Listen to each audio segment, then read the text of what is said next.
Welcome back to the Howell Plantation. Today we're taking a slight detour.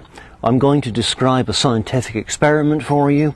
It's still on this Neolithic pit furnace, but what I want to do is do an experiment to see if I can indeed sinter clay, and I'm going to monitor the temperature as well.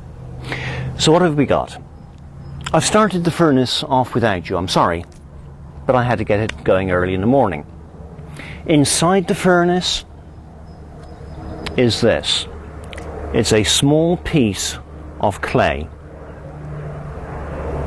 Why a small piece of clay and not the pot? It just so happens I want to fire one of these pieces of clay. Once it's fired, I'm going to break it. And quite frankly, Mike would have a hissy fit if I broke his damn pot. So I'm going to take a piece of this instead. Alright? A piece of this then is in the furnace in there already. Actually, to tell you the truth, I put a piece in this morning, about 7 o'clock. I thought, let's start with the clay very close to the fire. Right, so I've got the fire in here, that's our charcoal. I lit it at about 6:30. Control experiment. I put a piece of clay very close to the fire, and within 30 seconds the damn thing exploded. And that is because there is entrapped water in the clay still.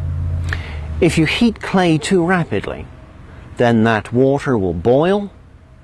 It boils internally, and bingo, you've lost your clay. So I've backed off the clay that's now in there. It's probably about 3 inches from the burning charcoal. So inside here we have a bed of charcoal. Above that I've got a rack on which sits a piece of clay, and then on top of that we have a roof or a ceiling to the furnace. And that's to keep the heat in. Now, 1 or 2 points of difference between this construction and that which I used for producing the charcoal. In this case, I want a steady supply of air. That air comes in through here. This is the inlet. And then here we have a very crude chimney. So I should have a continuous airflow from here through the fire and then out at the top here. Now, the reason for having the grass turfs on top is to keep as much heat in as we can.